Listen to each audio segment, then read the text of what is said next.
తిరుమల కల్తూ వ్యవహారంలో ఏదైతే సిబిఐ నేతృత్వం వహిస్తున్నటువంటి సిట్ దాఖలు చేసినటువంటి ఫైనల్ ఛార్జ్ షీట్ విషయంలో ఏదైతే ఆరోపణలు ప్రధానంగా వైఎస్ జగన్ ను హిందూ వ్యతిరేకగా నిలబెట్టే ప్రయత్నం చేశారో ఇదంతా దుష్ప్రచారం, అందులో ఎలాంటి కొవ్వు కలవలేదని చెప్పి తేట తెల్లమవడంతో దీనిని ప్రశ్నించిన నేపానికి వైసీపీ నేతలు మాజీ మంత్రులుగా ఉన్నటువంటి అంబటి రాంబాబు తర్వాత జోగి రమేష్ ఇద్దరి ఇళ్లపై అత్యంత అరాచకంగా దాడి చేసి ఇళ్లకు నిప్పు కూడా అంటించినటువంటి పరిస్థితి. సో రాష్ట్రంలో శాంతి భద్రతలు ఎలా ఉన్నాయి, పోలీసులు అందరూ చోద్యం చూస్తుండగానే ఈ మొత్తం మారణకాండ లాంటి హోమం జరిగింది. ఒక విధంగా చెప్పాలంటే ఇది హత్యాయత్నం అనేది చాలా మంది చెప్తున్నటువంటి మాట. సో ఈ క్రమంలో రాష్ట్రంలో జరుగుతున్నటువంటి పరిణామాలు, ముఖ్యంగా జోగి రమేష్ అంబటి రాంబాబు ఇళ్లపై జరిగినటువంటి దాడికి సంబంధించి అక్కడే ఉన్నటువంటి మనతో మాట్లాడేందుకు వైసీపీ ప్రచార కమిటీకి సంబంధించిన నాయకులు కాకు ఉమావల్లి ఉన్నారు. నమస్తే మేడం. నమస్తే సార్. మేడం, అసలు ఏం జరుగుతుంది రాష్ట్రంలో? మీరు ప్రత్యక్షంగా చూస్తుంటారు, జోగి రమేష్ ఇంటిపై దాడి చేయడము, తర్వాత అంబటి రాంబాబు ఇంటిపై దాడి చేయడము. అసలు ఏం జరుగుతుంది, మీరు ఎలా తీసుకుంటున్నారు? సార్, ముందుగా మీకు ప్రజా చైతన్య వీక్షకులకి నా హృదయపూర్వక నమస్కారాలు తెలియజేస్తూ ఉన్నాను. ఇప్పుడు ఉన్నటువంటి పరిస్థితులు ఎలా ఉన్నాయంటే, కొన్ని సంవత్సరాలు వెనక్కి వెళ్తే కనుక ఒకసారి అంటే మన రంగా గారు, ముఖ్యంగా బెజవాడలో అయితే నేను చెప్పదలుచుకుని ఫస్ట్ జోగి రమేష్ గారి గురించి చెప్తాను. బెజవాడలో రంగా గారు చనిపోయిన తర్వాత ఆయన మరణ వార్త విని ఎంత దారుణంగా రావణ కాష్టలాగా బెజవాడ అంతా కూడా ఏ విధంగా ఉందనేది గతంలోకి వెళ్తే మనం చూసుకుంటే ఏదైతే ఆ సంప్రదాయం సంస్కృతి ఉందో ఇప్పుడు అదే విధానంలో మరి ఈ రోజు కొత్తగా మళ్ళీ కూటమి నాయకులు అంటే డబుల్ ఇంజన్ సర్కార్ వస్తే ప్రజలకి మేలు జరుగుతుందని చెప్పేసి ప్రజలందరూ కూడా ఎంతో ఆశపడి మన కూటమి నాయకుల్ని అధికారంలోకి తీసుకొస్తే వచ్చిన దగ్గర నుంచి కూడా చూసుకుంటే దాదాపు 20 నెలలు వస్తా ఉంది. ఈ 20 నెలల్లో ఒకటి కాదు, రెండు కాదు, కొన్ని వందల సంఘటనలు మనం చూసుకోవచ్చు. మరి అది మితిమీరి తారాస్థాయికి వెళ్ళింది ఏంటంటే, ఇందాక చెప్పాను కదా బెజవాడలో ఏ విధంగా అయితే గతంలో సంఘటనలు జరిగాయో అనేది.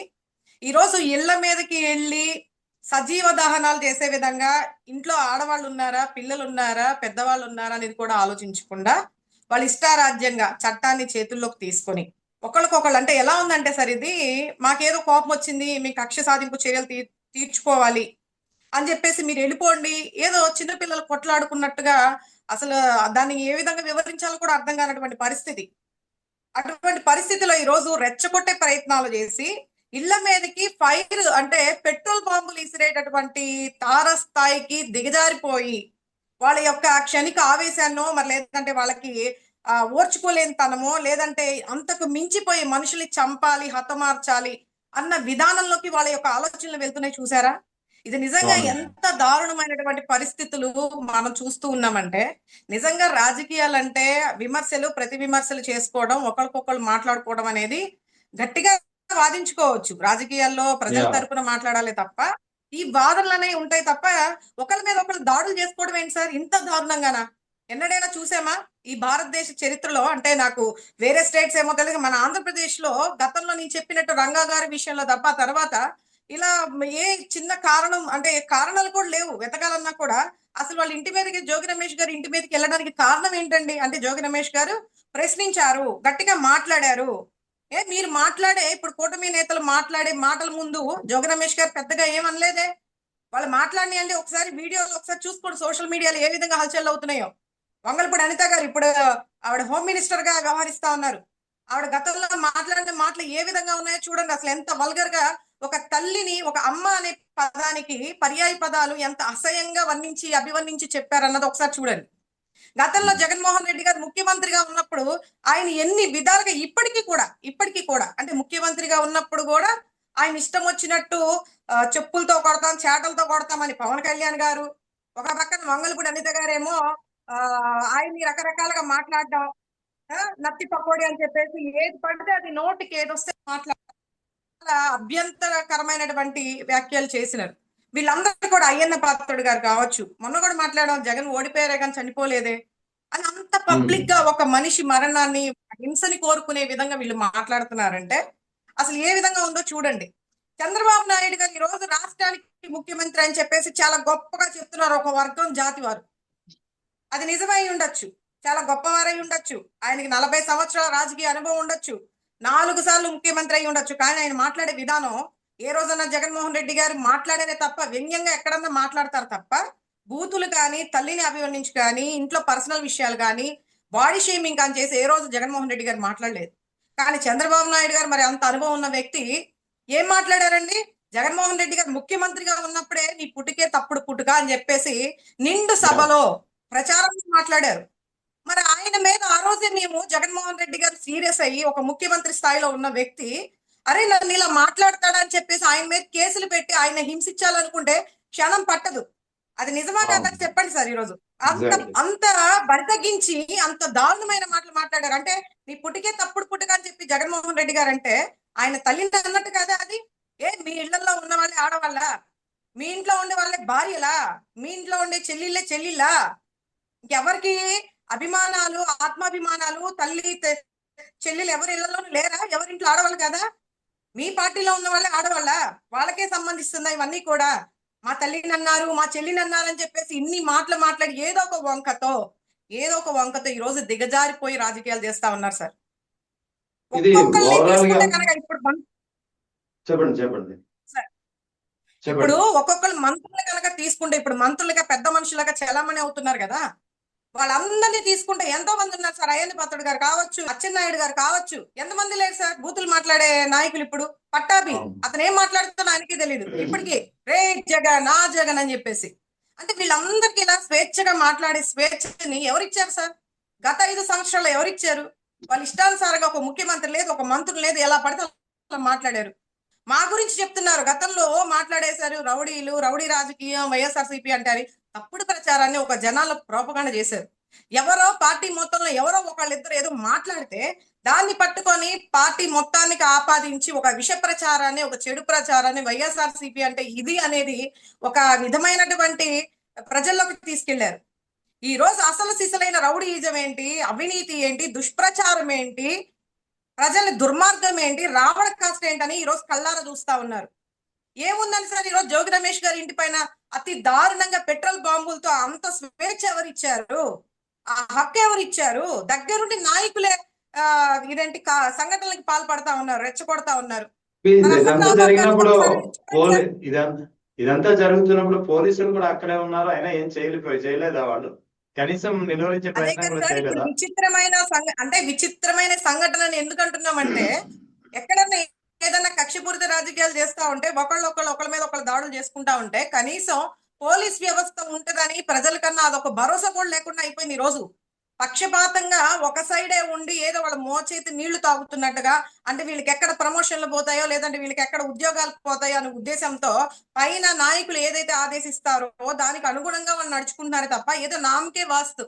మీరు గమనించినట్లయితే నిన్న జరిగినటువంటి దాడులు ఎక్కడైనా సరే పోలీస్ వారి చేతుల్లో లాఠీలు ఉన్నాయా? సార్? అంతమంది జనాలు వస్తున్నారని చెప్పేసి పబ్లిక్ గానే నిరసన వ్యక్తం చేయడం అని చెప్పేసి ఇబ్రహీంపట్నంలో పబ్లిక్ గానే అనౌన్స్ చేయడం జరిగింది. మరి నిరసన అంటే ఇలాగా సార్ వ్యక్తం చేసేది? ఏ విధంగా నిరసన వ్యక్తం చేస్తారు సార్? ఇళ్ల మీద పెట్రోల్ బాంబులు వేస్తారా? ఇంట్లో మహిళలు ఉన్నారు, పిల్లలు ఉన్నారని కూడా ఆలోచించకుండా మీరు అంత రావణ కష్టానికి పాల్పడతా ఒక హత్యలు చేయడానికి కూడా వెనకాడట్లేదంటే అసలు ఇంకా మిమ్మల్ని ఏమనాలి? ఏ విధంగా ఇది ప్రజలు యాక్సెప్ట్ చేస్తారు? అదే విధంగా గుంటూరులో అంబటి రాంబాబు గారి విషయంకి వస్తే ఆయన ఏ రోజు కూడా తప్పుగా ఏ రోజు మాట్లాడలేదు. ఇన్నాళ్ళు కూడా ఏదైనా మాట్లాడితే చాలా స్ట్రాంగ్ గా మాట్లాడి క్వశ్చన్ చేసే వ్యక్తే తప్ప ఎక్కడా కూడా మాట తూలే వ్యక్తి కాదు. ఇప్పుడు ఈ వైఎస్ఆర్సీపీ నేతల్లో ప్రతి ఒక్కరి పైన ఏదో ఒక కేసు పెట్టి అంటగట్టి వాళ్ళని ఏదో విధంగా హింసించాలని చెప్పేసి జైల్లో పెట్టి ఒక్కొక్కరు 3, 6, 9 నెలలు వీళ్ళు ఇష్టం ఏదో విధంగా ఆపాదించి లేనిపోని అన్ని చిత్రీకరించి తప్పుడు ఆరోపణలు తీసుకొచ్చి తప్పుడు ఇవి ఉంటాయి కదా సార్, అవన్నీ కూడా గ్యాదర్ చేసి వీళ్ళు ఏదో విధంగా చేస్తున్నారు. మరి అంబటి రాంబాబు గారు పాపం బహుశా ఎక్కడ దొరకలేదు, అవినీతి ఆరోపణలు కానీ లేదంటే ఇంకోటి కానీ ఎక్కడ దొరకల. మరి ఏదో ఒకటి ఆయన మీద పెట్టాలి, ఆయన ఏదో విధంగా ఇరికించాలి. ఇప్పుడు రేస్ చేస్తున్నారు వాయిస్, పార్టీ తరపున ప్రజల తరపున గట్టిగా వాయిస్ వినిపిస్తున్నారు, పార్టీలో గట్టిగా ఉన్నారు వ్యక్తి, ఇతను ఏదో విధంగా ఇబ్బంది పెట్టాలన్న ఉద్దేశంతో కావాలని గుంటూరులో మీరు చూసారు కదా పెద్ద ఫ్లెక్సీ పెట్టేసి లడ్డు మహాపాపం ఇది నిజం అంట. ఏది నిజం, ఏది మహాపాపం? ఏది నిజం ఏది అబద్ధం అని చెప్పేసి ఎవరు నిర్ణయించాలి సార్? ఎవరు చెప్పాలి? ఆల్రెడీ చెప్పారు కదా, మీరు తప్పుడు ప్రచారాలు చేసి అసలు పవిత్రమైనటువంటి తిరుమల లడ్డూని అపవిత్రం చేసే విధంగా, ప్రజల యొక్క మనోభావాన్ని దెబ్బతీసే విధంగా, ఎంత దిగజారిపోయి రాజకీయాలు కూడా దేవుణ్ణి అడ్డం పెట్టుకొని ఈ రోజు మీరు అంత దిగజారిపోయి రాజకీయాలు చేస్తున్నారే. వచ్చి రావడంతో ఏదో విధంగా డైవర్షన్ పాలిటిక్స్ కింద తిరుమల లడ్డూలో కల్తీ నెయ్యి కలిసింది, ఎనిమల్ ఫ్యాట్ కలిసింది, పిగ్ ఫ్యాట్ కలిసింది అని చెప్పేసి చంద్రబాబు నాయుడు గారు చెప్పారు, ఎనిమల్ ఫ్యాట్ కలిసింది అని చెప్పేసి. మా డిప్యూటీ సీఎం గారేమో 1,00,000 లడ్లు మనకి అక్కడికి పంపించాం, అయోధ్యకి పంపించాము, కల్తీ లడ్లు జరిగి అందులో బీఫ్ ఫ్యాట్ కలిసింది, పిగ్ ఫ్యాట్ కలిసింది అని చెప్పేసి ఆయన ప్రచారం చేశారు. సరే, ఇవన్నీ ప్రచారాలు భగవంతుడే చూసుకుంటాడు కదా అని చెప్పేసి మేము కూడా వదిలేసాం. వీళ్ళు సిట్ అనే దాన్ని తీసుకొచ్చేసి వీళ్ళు సొంత మనుషుల్ని పెట్టేసుకొని వీళ్ళేదో రిపోర్ట్లు ఇచ్చేసి కలిసిందని చెప్తున్నారు. అసలు ఆ నెయ్యి శాంపిల్స్ ఎప్పుడు తీశారు? 4 ట్యాంకర్లు వస్తే దాన్ని శాంపిల్స్ తీసుకొని మళ్ళీ వెనక పంపిస్తే మళ్ళీ దాన్ని ఎవరు వాడారు? అసలు బోలే బాబా నుంచి ఎవరు కాంట్రాక్ట్ తీస్తారు? ఎవరు హయాంలో జరిగింది ఇదంతా కూడా? ఇవన్నీ కూడా క్లియర్ గా ఉన్నప్పటికీ కూడా అయినా సరే తప్పుడు ప్రచారాలు చేస్తారు. సరే కదా అని చెప్పేసి మేము కూడా నిజం ఎప్పటికైనా నిప్పులాగా బయటకు వస్తుందని వేచి చూసాం. మరి సెంట్రల్ కేంద్రం కలిగించుకొని మరి ఎన్డీడీబీ వాళ్ళు, ఎన్డీఆర్ఐ వాళ్ళు, అలాగే సిబిఐ రిపోర్ట్ ద్వారా వాళ్ళు ఇచ్చినటువంటి రిపోర్టు అంటే నేషనల్ ల్యాబ్స్ సార్ అవి. మనం ఏదో పెట్టింది, మనం ఏదో నచ్చిన మనుషులు పెట్టేసుకుని ఒక సిట్ లాంటిది ఏర్పాటు చేసి మనకు అనుగుణంగా చెప్పేది కాదు అది. నేషనల్ ల్యాబ్స్, కేంద్ర ల్యాబ్స్ ఇచ్చినటువంటి రిపోర్ట్ ద్వారా సిబిఐ క్లియర్ గా చెప్పారు అక్కడ ఎటువంటి యానిమల్ ఫ్యాట్ కలవలేదు, ఎటువంటి జంతువుల కొవ్వు అనేది లేదు లడ్డూలో అని చెప్పన్నారు. మరి ఫస్ట్ కేసు ఎవరి మీద పెట్టాలి సార్? ఏమీ తెలుసుకోకుండా అంత పవిత్రమైనటువంటి లడ్డు, ఇది ప్రపంచ వ్యాప్తంగా ప్రతి ఒక్కరికి వెంకటేశ్వర స్వామి యొక్క భక్తులందరికీ సంబంధించింది, ఏదో ఒకళ్ళిద్దరికి కాదండి. ఇది వాళ్ళ మనోభావాలు దెబ్బతీసే విధంగా ఈ రోజు మన రాష్ట్ర ముఖ్యమంత్రి చంద్రబాబు నాయుడు గారు వ్యవహరించారంటే అవి కాదు. అసలు మాట్లాడినప్పుడే కేసు పెట్టాలి ముందు. నువ్వేం చూసుకొని ఏ ఆధారాలతో నువ్వు ఈ విధంగా పబ్లిసిటీ చేస్తున్నావు అని చెప్పేసి. అది పోగా ఈరోజు రిపోర్ట్ వచ్చిన తర్వాత ఆయన మీద కేసు పెట్టాల్సింది పోయి చివరికి మళ్ళీ ఎదురు దాడి తిరిగి మమ్మల్ని బ్లేమ్ చేస్తా ఇంకా ఫ్లెక్సీలు పెట్టేసి కటౌట్లు పెట్టేసేసి సిటీస్ మధ్యలో ఇంకా ప్రజల్ని డైవర్ట్ చేయాలంటే అసలు మీ ఆలోచన తీరు ఎలా ఉంది? మీలాంటి వాళ్ళు అసలు ఈ రాష్ట్రంలో ఉండొచ్చా? మీలాంటి పార్టీలు అసలు ఈ రాష్ట్రంలో ఉండొచ్చా? ప్రజల్ని ఇబ్బంది పెట్టేవాళ్ళు మీరు ఉండొచ్చా? అసలు బహిష్కరణ చేయాలని చెప్పేసి మంగళపూడి అనిత గారు అంటారు. ఇలాంటి సంఘ విద్రోహులు జగన్మోహన్ రెడ్డి అని చెప్పేసి ఎన్నోసార్లు మాట్లాడడం జరిగింది. ఇప్పుడు సంఘ విద్రోహులు ఎవరు సార్? దేవుడిని అడ్డం పెట్టుకుని రాజకీయాలు చేసే వాళ్ళు ఎవరు? సంఘ విద్రోహులు కదా వాళ్ళు. అబద్ధాలు మాట్లాడి ప్రజల మనోభావాలతో ఆడుకునే వాళ్ళని ఏమనాలి? ఆ రోజు గొడవ జరగడానికి కారణం సార్ ఫ్లెక్సీ పెట్టి సెంట్రల్ చైర్మన్ పోస్ట్ లో ఉన్నారు ఒక్కొక్కళ్ళు. ముఖ్యమైన పాయింట్ సార్ ఇది. చైర్మన్ పోస్ట్ లో ఉన్నటువంటి వ్యక్తులు కర్రలు పట్టుకొని ఆ ఫ్లెక్సీకి కాపలా నుంచొని ఉన్నారు.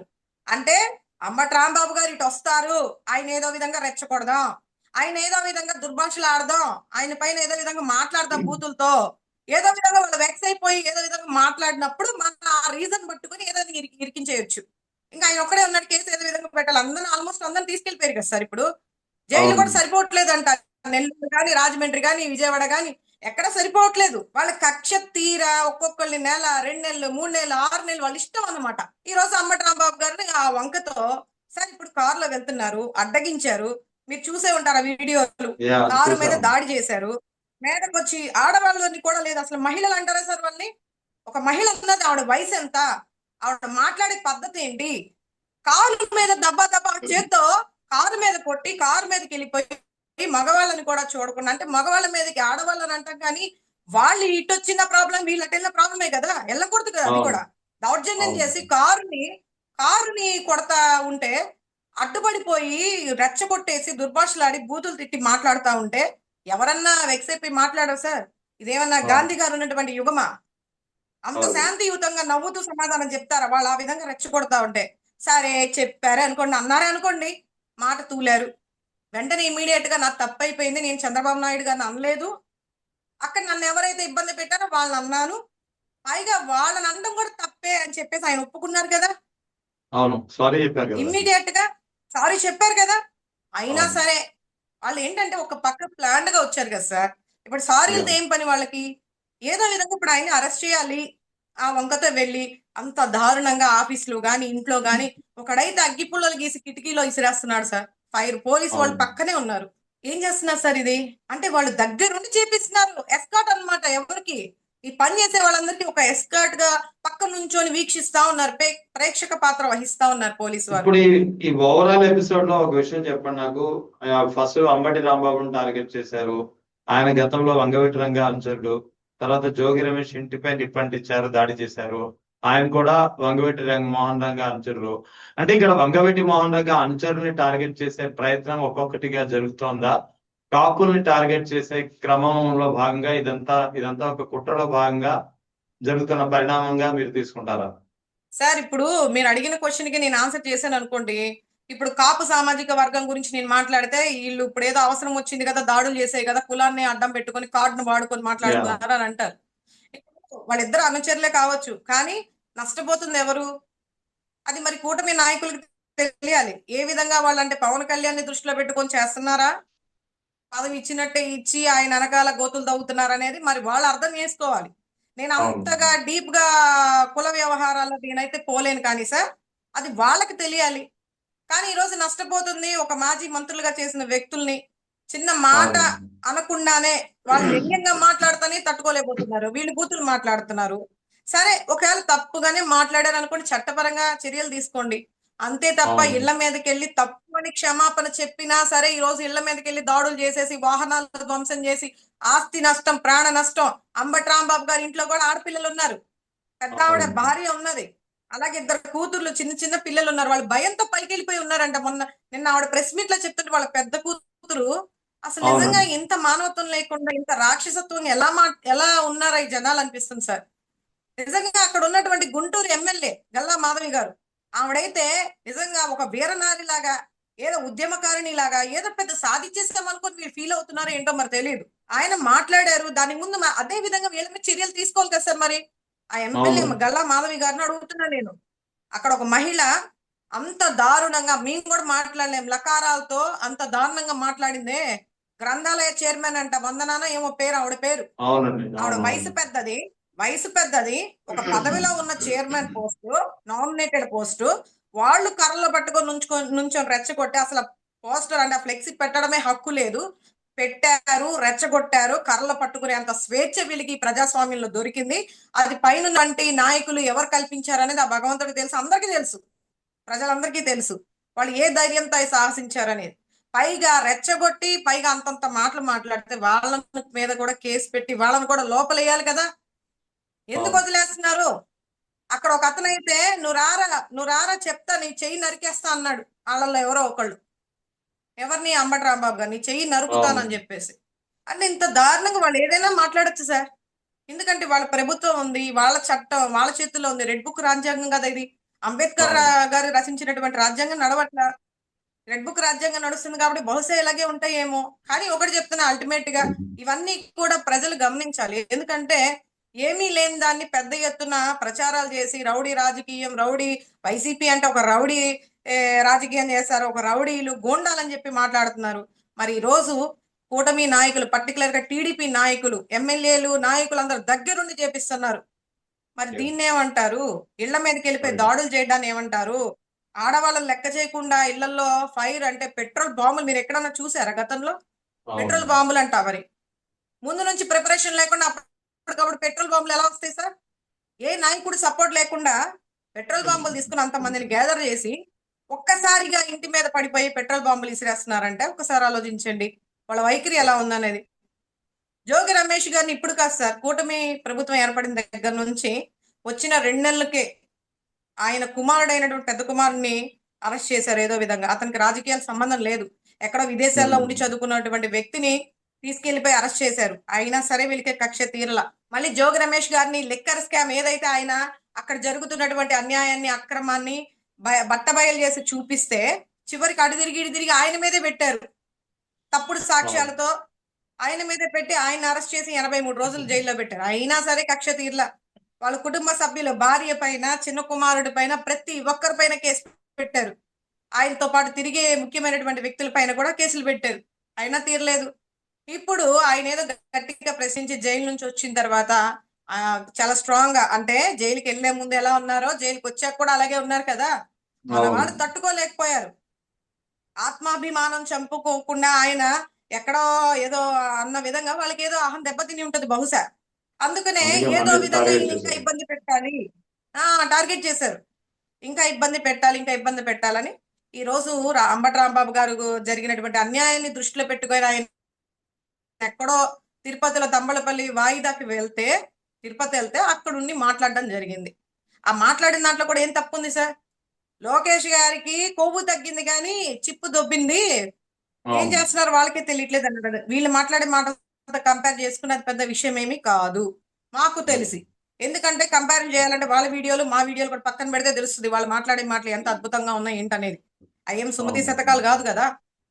మరి ఆయన మాట్లాడిన దాన్ని బేస్ చేసుకొని ఇమ్మీడియట్ గా ప్రీ ప్లాన్డ్ గా జనాలకి డబ్బులు ఇచ్చి మరి సార్ ఒక్కొక్కరికి 1000-2000 ఇచ్చి ఆడవాళ్ళని కూడా పిలిపించుకొని వివిధ ప్రాంతాల నుంచి blade batch, chain batch, Dandupalem batch, రోహింగ్యాలు వీళ్ళందరూ అంటారు కదా, ఆ టైప్ లో జనాలందరినీ పిలిపించుకొని ఇష్టానుసారంగా వేసేసి చప్పట్లు కొట్టుకొని కేరింతలు కొడుతున్నారు, అంత ఆనందపడతా ఉన్నారు. ఒక పక్కన వీడియో కాల్ లేదా వీడియో కాన్ఫరెన్స్ లోనో ఫోన్ లో మాట్లాడుకుంటా ఓకే సక్సెస్ అయిపోయింది మీ చేస్తామని పైన వాళ్ళకి సమాచారం అందించాలి కదా సార్. ఆ విధానంలో ఈ రోజు నడుస్తా ఉంది.